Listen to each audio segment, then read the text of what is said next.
નમસ્કાર વિદ્યાર્થી મિત્રો, એજ્યુટેકનો ચેનલમાં આપનું સ્વાગત છે. આજે આપણે ધોરણ 6 વિષય ગણિત એટલે કે ગણિત પ્રકાશનું જે નવું પાઠ્યપુસ્તક આવેલું છે તેમાં પ્રકરણ નંબર 3 સંખ્યાની રમત તેનો ભાગ 4 જોવાનો છે. ભાગ 4માં સૌથી પહેલાં આપણે જોવાનું છે 3.5 આકર્ષક પેલિન્ડ્રોમિક પેટર્ન. તેની અંદર જોઈએ તમને આ સંખ્યાઓમાં કઈ પેટર્ન દેખાય છે. સંખ્યાઓ છે 66, 848, 575, 797, 1111. તો આમાં આપણને કઈ પેટર્ન દેખાય છે તે આપણે જોવાનું છે. તો જોઈએ તેમાં આગળ કે આ સંખ્યાઓ ડાબેથી જમણે અને જમણેથી ડાબે વાંચતા સમાન જ રહે છે. આની અંદર પેટર્ન દેખાય છે. જે સંખ્યાઓ છે તેમાં શું છે જુઓ, 66 તો 6 એની અંદર આવે, ડાબેથી જમણે વાંચીએ કે જમણેથી ડાબે વાંચીએ એક જ થશે. ત્યાર પછીની બીજી સંખ્યા છે 848, ડાબેથી જમણે વાંચીએ તો 8 4 8 એવી રીતે અંકો છે. જમણેથી ડાબે વાંચીએ તો પણ 8 4 8 એટલે કે 848 જ વંચાશે. ત્યાર પછીની સંખ્યા છે 575, તો એને તમે કોઈ પણ રીતે વાંચો 575 જ વંચાશે. ત્યાર પછી 797, એને પણ ડાબેથી જમણે અથવા જમણેથી ડાબે વાંચો તો 797 જ વંચાશે. ત્યાર પછીની સંખ્યા છે 1111, એમાં પણ એવું જ બનશે. તો આ સંખ્યાને ડાબેથી જમણે અને જમણેથી ડાબે વાંચતા તે સમાન જ રહે છે, તે પેટર્ન જોવા મળે છે. પ્રયત્ન કરી જુઓ, એટલે કે અત્યારે આપણે જોયું તે જ. આવી સંખ્યાઓને પેલિન્ડ્રોમ્સ અથવા પેલિન્ડ્રોમિક સંખ્યાઓ કહેવામાં આવે છે, કે જે સંખ્યાઓને ડાબેથી જમણે વાંચતા અને જમણેથી ડાબે વાંચતા તે સમાન જ રહે તેવી સંખ્યાઓને પેલિન્ડ્રોમ્સ અથવા પેલિન્ડ્રોમિક સંખ્યાઓ કહેવાય છે. આ આપણે ખાસ યાદ રાખવાનું છે. આગળ છે ત્યાર પછી 1, 2, 3નો ઉપયોગ કરીને બનતા તમામ પેલિન્ડ્રોમ તે આપણે જોવાના છે. તો સૌથી પહેલાં 1, 2, 1, 3, 1, 3 એટલે કે 121, 313, 222 એ અંકો 1, 2 અને 3નો ઉપયોગ કરીને બનાવેલા પેલિન્ડ્રોમના કેટલાક ઉદાહરણો છે. તો 1, 2, 3નો ઉપયોગ કરી આપણે 121, 313, 222 વગેરે જેવા પેલિન્ડ્રોમિક સંખ્યાઓ અથવા તો પેલિન્ડ્રોમ બનાવી શકીએ છીએ. બરોબર.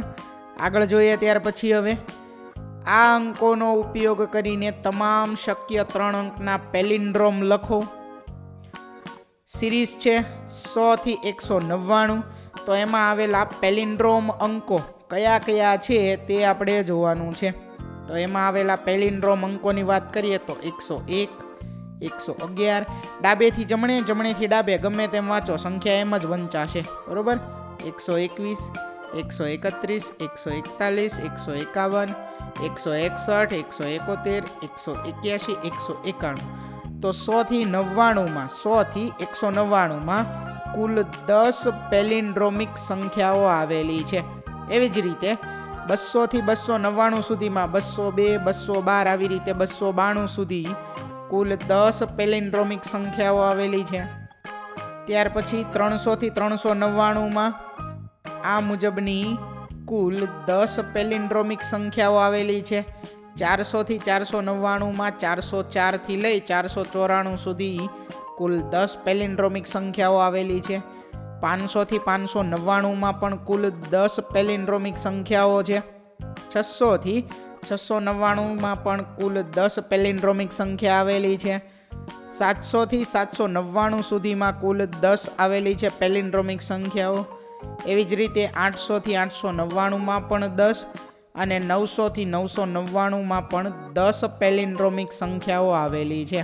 એટલે કુલ ટોટલ જો આપણે અહીં કરીએ તો કુલ ટોટલ 90 છે પેલિન્ડ્રોમિક સંખ્યાઓ. ક્યાંથી? તો કે 100 થી 1000 સુધી અથવા 999 સુધીની વાત કરીએ. 100 થી 1000 સુધીમાં કુલ 90 પેલિન્ડ્રોમિક સંખ્યાઓ આવેલી છે. 100 થી 1000 સુધીમાં. બરોબર. આગળ જોઈએ ત્યાર પછી પેલિન્ડ્રોમને ઉલટાવો અને સરવાળો કરો તે આપણે જોવાનું છે. તો હવે આ સરવાળાઓ જુઓ શું થઈ રહ્યું છે તે સમજવાનો પ્રયત્ન કરો. અહીંયા અનુસરવાના પગલાં આપેલા છે તે જોઈએ. તેની અંદર આપેલું છે કે 2 અંકની સંખ્યાથી શરૂઆત કરો. કે આપણે કોઈ પણ 2 અંકની સંખ્યા 34 કે 29, 48, 76 અહીંયા ઉદાહરણ આપેલા છે. આવી કોઈ પણ 2 અંકની સંખ્યા લેવાની છે. ત્યાર પછી આગળ આપેલું છે કે આ સંખ્યાને તેની ઉલટી સંખ્યામાં ઉમેરો. કે સંખ્યા 34 છે તો તેની ઉલટી સંખ્યા કઈ થાય? 43. એનો સરવાળો કરવાનો છે. ઉમેરો એટલે કે સરવાળો કરો. સંખ્યા 29 છે તો એની ઉલટી સંખ્યા થાય 92, તેનો સરવાળો કરો. સંખ્યા 48ની ઉલટી સંખ્યા થશે 84, તેનો સરવાળો કરો. 76ની ઉલટી સંખ્યા થશે 67, તે બંનેનો સરવાળો કરો. ત્યાર પછી આગળ આપેલું છે, જો તમને પેલિન્ડ્રોમ મળે તો અટકી જાઓ, નહીં તો અંકોને ઉલટાવવાની અને ઉમેરવાની પ્રક્રિયાનું પુનરાવર્તન કરો. 34 અને 43નો સરવાળો કેટલો મળે છે? 77. તો આ પેલિન્ડ્રોમિક સંખ્યા છે. તો આવી રીતે જો પેલિન્ડ્રોમિક સંખ્યા મળે તો અટકી જવાનું. ત્યાર પછી બીજું ઉદાહરણ છે 29 + 92. તો એમાં આપણને સરવાળો મળે છે 121. તો આ પણ પેલિન્ડ્રોમિક સંખ્યા છે. 121ને તમે સીધા વાંચો ડાબેથી જમણે કે પછી જમણેથી ડાબે ઉલટા વાંચો, 121 જ વંચાશે. એટલે તે પેલિન્ડ્રોમિક સંખ્યા છે. હવે આગળ 48 + 84નો જવાબ 132 છે. તો આ પેલિન્ડ્રોમિક સંખ્યા નથી. એને તમે સીધું વાંચો ડાબેથી જમણે તો 132 વંચાય, અને જમણેથી ડાબે વાંચો તો 231 વંચાય. તો આ પેલિન્ડ્રોમિક સંખ્યા નથી. તો હવે પેલિન્ડ્રોમિક સંખ્યા ન મળે તો શું કરવાનું? તો જો પેલિન્ડ્રોમિક સંખ્યા ન મળે તો સંખ્યાને ફરી પાછી ઉલટાવવાની. 132ને ઉલટાઈએ તો 231 થાય. એ બંનેનો સરવાળો કરીએ અને હવે જવાબ ચેક કરીએ તો જવાબ મળે છે 363. તો આ પેલિન્ડ્રોમિક સંખ્યા છે. બરોબર. આવી રીતે આપણને પેલિન્ડ્રોમિક સંખ્યા ન મળે ત્યાં સુધી આ પ્રક્રિયાનું પુનરાવર્તન કરવાનું છે. બરોબર. આ આપણે યાદ રાખવાનું છે. ત્યાર પછી જે ચોથું ઉદાહરણ છે તેની વાત કરીએ આપણે. તો ચોથા ઉદાહરણમાં સંખ્યા આપેલી હતી 76, એની ઉલટાવેલી સંખ્યા 67 અને બંનેનો સરવાળો મળે છે 143. બરોબર. હવે 143 એ પેલિન્ડ્રોમિક સંખ્યા નથી. તો શું કરવાનું છે? ફરી પાછા 143ને ઉલટાવવાના છે એટલે સંખ્યા બને 341. એનો સરવાળો કરવાનો છે એટલે જવાબ મળે 484. તો 484 તમે ડાબેથી જમણે વાંચો કે જમણેથી ડાબે વાંચો, તે 484 જ રહેશે. એટલે 484 તે પેલિન્ડ્રોમિક સંખ્યા છે. બરોબર. તો આ રીતે આપણે જ્યાં સુધી આપણને પેલિન્ડ્રોમિક સંખ્યા ન મળે ત્યાં સુધી આપણે પ્રક્રિયાનું પુનરાવર્તન કરવાનું છે. આગળ તે જ પ્રક્રિયા અન્ય કેટલીક સંખ્યાઓ માટે અજમાવો અને તે જ પગલાં અનુસરો. જો તમને પેલિન્ડ્રોમ મળે તો ત્યાં અટકી જાઓ. કેટલીક સંખ્યાઓ માટે તમારે આ પ્રક્રિયા ઘણી બધી વખત પુનરાવર્તિત કરવી પડશે. બરોબર.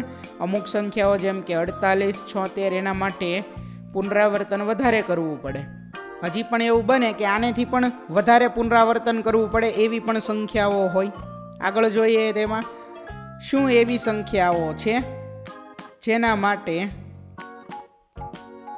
તમે ક્યારેય પેલિન્ડ્રોમ સુધી પહોંચી શકો નહીં. પ્રશ્ન કરેલો છે કે શું એવી સંખ્યાઓ છે કે જેના માટે તમે ક્યારેય પેલિન્ડ્રોમ સુધી પહોંચી શકો નહીં? તો એનો જવાબ છે કે હા, 196 એક એવી સંખ્યા છે જેને તમે ગમે તેટલી વાર ઉલટાવીને ઉમેરો તો પણ હજુ સુધી તેનો પેલિન્ડ્રોમ જવાબ મળ્યો નથી. એટલે એક એવી સંખ્યા 3 અંકની 196 છે જે પેલિન્ડ્રોમ સુધી પહોંચી શકાતું નથી. બરોબર. ગમે તેટલી વાર પુનરાવર્તન કરો પણ પેલિન્ડ્રોમ સુધી તેનો જવાબ મળ્યો નથી આજ સુધી. આગળ જોઈએ ત્યાર પછી શોધો. તેમાં પ્રશ્ન છે તે જોઈએ. પ્રશ્ન 2 અંકની સંખ્યાથી શરૂ કરીને સંખ્યાઓને વારંવાર ઉલટાવવાથી અને ઉમેરવાથી હંમેશા પેલિન્ડ્રોમ મળશે. ચકાસો અને શોધો કે 2 અંકની સંખ્યાથી આપણે શરૂઆત કરવાની છે અને સંખ્યાઓને વારંવાર ઉલટાવવાની છે અને ત્યાર પછી તેને ઉમેરવાની છે. હંમેશા પેલિન્ડ્રોમ મળશે તે આપણે ચકાસવાનું છે અને મેળવવાનું છે. તો તેનો જવાબ છે કે હા, 2 અંકની બધી જ પેલિન્ડ્રોમ સંખ્યાઓનો ઉલટાવવાથી અને ઉમેરવાથી હંમેશા પેલિન્ડ્રોમ મળશે, પરંતુ 3 અંકની સંખ્યાઓમાં હંમેશા પેલિન્ડ્રોમ નહીં મળે. 3 અંકની જે સંખ્યાઓ છે એમાં હંમેશા પેલિન્ડ્રોમ મળશે નહીં. એક ઉદાહરણ તો આપણે અગાઉ જ જોઈ ગયા, 196, બરોબર. આગળ જોઈએ કોયડાનો સમય. તેમાં આપેલું છે પહેલું કે હું 5 અંકનો પેલિન્ડ્રોમ છું, હું એક એકી સંખ્યા છું. ત્યાર પછી આગળ મારો દશકનો અંક મારા એકમના અંક કરતાં બમણો છે. અને આગળ મારો 100નો અંક મારા દશકના અંક કરતાં બમણો છે. આગળ પ્રશ્ન છે કે હું કોણ છું? તો એકમનો અંક આપણે ધારી લઈએ કે 1 છે. એકમનો અંક એકી સંખ્યા છે એટલે 1, 3, 5, 7, 9 આટલી એકી સંખ્યામાંથી આપણે પહેલાં ધારી લીધું કે 1 છે એકમનો અંક. દશકનો અંક શું છે? તો કે તે એકમના અંક કરતાં બમણો છે. તો 1ના બમણા એટલે કેટલા થશે? તો કે 2 થાય. પછી મારો 100નો અંક મારા દશકના અંક કરતાં બમણો છે. તો દશકનો અંક 2 છે, એનો બમણો એટલે 2 ગણા કેટલા થશે? તો કે 4 થશે. 2ના ડબલ કેટલા થશે? 4 થશે. હવે પહેલા વિધાનમાં જ કીધું છે કે 5 અંકનો પેલિન્ડ્રોમ છું, એટલે હવે પેલિન્ડ્રોમ સંખ્યા બનાવવા માટે 1000ના સ્થાને 2 અને 10000ના સ્થાને 1 મૂકવું પડે, એટલે સંખ્યા બને 12421, બરોબર. આગળ જોઈએ હવે ત્યાર પછી 3.6 કાપરેકરની જાદુઈ સંખ્યા. તેની અંદર આપણે જોઈએ હવે કે DR કાપરેકર દેવલાલી મહારાષ્ટ્રમાં એક સરકારી શાળાના ગણિતના શિક્ષક હતા. તેમનું ચિત્ર અહીં આપેલું છે, જે DR કાપરેકર દેવલાલીનું ચિત્ર છે, બરોબર. તે શું હતા? તો કે મહારાષ્ટ્રની એક સરકારી શાળાના ગણિતના શિક્ષક હતા. તેમણે સંખ્યાઓ સાથે રમવું ખૂબ ગમતું હતું અને તેમણે સંખ્યાઓમાં ઘણી સુંદર પેટર્ન શોધી કાઢી હતી જે અગાઉ અજ્ઞાત હતી. કે આ જે ગણિતના શિક્ષક હતા જેનું નામ છે DR કાપરેકર, જેનું અહીં ચિત્ર આપેલું છે, તેમણે સંખ્યાઓમાં ઘણી અલગ અલગ સુંદર પેટર્ન શોધી કાઢી હતી જે અગાઉ અજ્ઞાત એટલે શોધાયેલી ન હતી, બરોબર. 1949માં તેમણે 4 અંકની સંખ્યાઓ સાથે રમતી વખતે એક રસપ્રદ અને જાદુઈ ઘટના શોધી. તે જોવાની છે. નીચેના પગલાં અનુસરો અને તમારી જાતે જાદુનો અનુભવ કરો. કોઈ પણ 4 અંકની સંખ્યા લો જેમાં ઓછામાં ઓછા 2 અંકો શૂન્ય સિવાય ભિન્ન હોય, જેમ કે 6382. એટલે આપણે 4 અંકની એક સંખ્યા લેવાની છે જેમાં ઓછામાં ઓછા 2 ભિન્ન અંકો હોય, શૂન્ય સિવાયના. આ ખાસ યાદ રાખવાનું છે આપણે, બરોબર. ઉદાહરણ તરીકે આપણે કોઈ આવી 4 અંકની સંખ્યા લેવાની નથી જેમાં 4 અંકો સમાન હોય.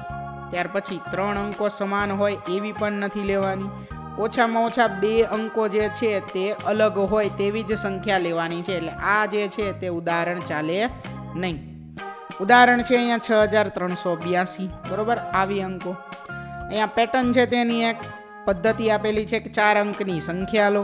પછી આગળનું સ્ટેપ છે આ અંકોથી સૌથી મોટી સંખ્યા બનાવો, તેને A કહો. ત્યાર પછી આગળ બીજું, આ અંકોથી સૌથી નાની સંખ્યા બનાવો, તેને B કહો. ત્યાર પછીનું સ્ટેપ, A માંથી B બાદ કરો, તેને C કહો. તો C બરાબર A - B. આગળ C ના અંકોનો ઉપયોગ કરો. ફરી પાછી સૌથી મોટી સંખ્યા બનાવો, ત્યારબાદ સૌથી નાની સંખ્યા બનાવો, ત્યારબાદ મોટી સંખ્યામાંથી નાની સંખ્યા બાદ કરો. આ પ્રક્રિયા ચાલુ રાખવાની છે. ક્યાં સુધી તે આપણે એક ઉદાહરણ દ્વારા સમજીએ. સંખ્યા જે આપણે અગાઉ લખેલી છે તે 6382. તે સંખ્યાની સૌથી મોટી સંખ્યા બને 6382 માંથી 4 અંકની મોટી સંખ્યા આમાંથી શું બને? તો કે 8632, 8632. ત્યાર પછી નાની સંખ્યા શું બને તો કે 2, 3, 6, 8। સૌથી મોટી સંખ્યા બનાવવા માટે ઉતરતો ક્રમ તેમાં લખવાની હોય આ સંખ્યાને, અને નાની સંખ્યા બનાવવા માટે ચડતો ક્રમ તેમાં સંખ્યાને લખવાની હોય, બરોબર। તો સૌથી મોટી સંખ્યા એ છે 8632, સૌથી નાની સંખ્યા બી છે 2368। બંનેની બાદબાકી કરવાની છે, તો 8632 માંથી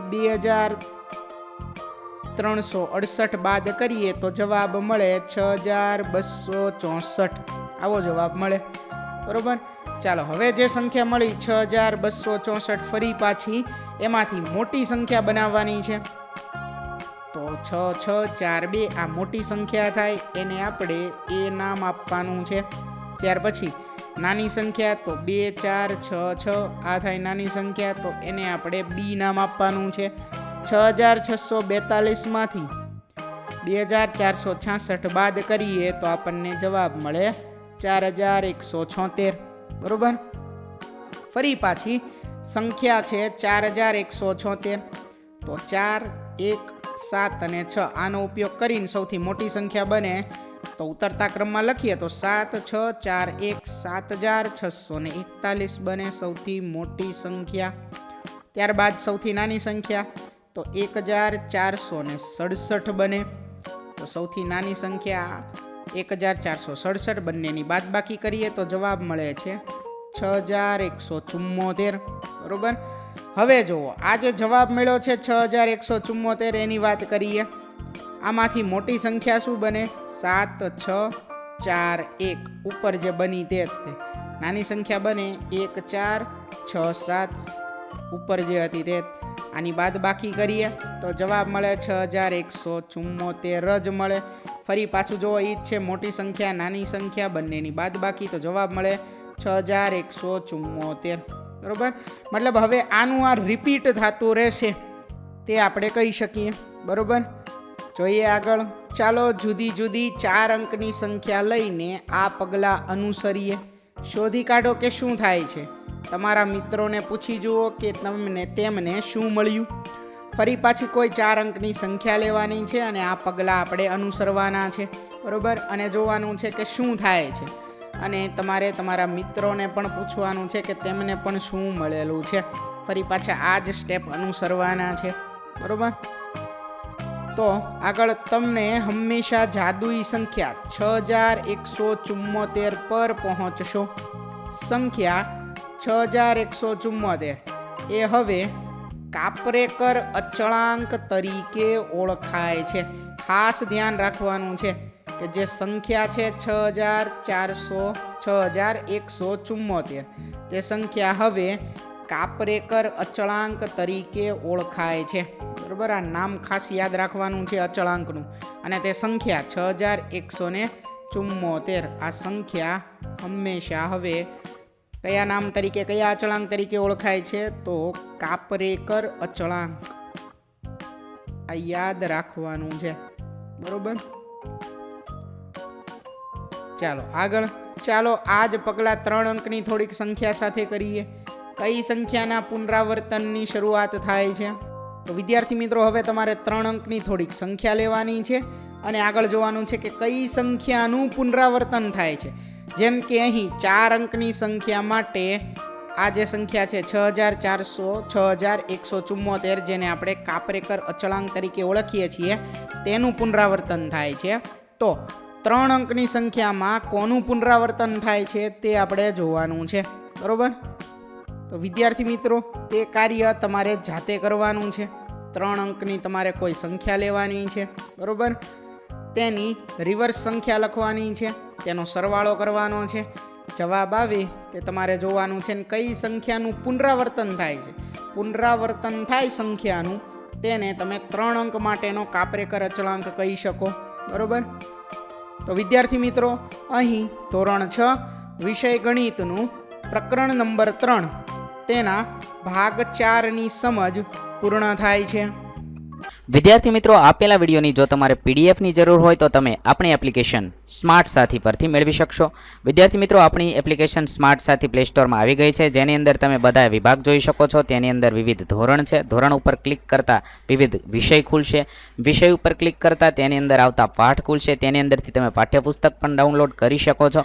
તેની અંદર આપેલા પાઠમાં ક્લિક કરતાં તમે પાઠની પીડીએફ, સ્વાધ્યાયની પીડીએફ, સ્વાધ્યાયન પોથીની પીડીએફ, પાઠના વિવિધ વિડીયોઝ, સ્વાધ્યાયના વિડીયોઝ, સ્વાધ્યાયન પોથીના વિડીયોઝ બધું જોઈ શકો છો અને ડાઉનલોડ પણ માત્ર એક ક્લિકમાં કરી શકો છો. વિદ્યાર્થી મિત્રો, આપણી એપને સપોર્ટ કરજો, ડાઉનલોડ કરજો. થેન્ક યુ દોસ્તો.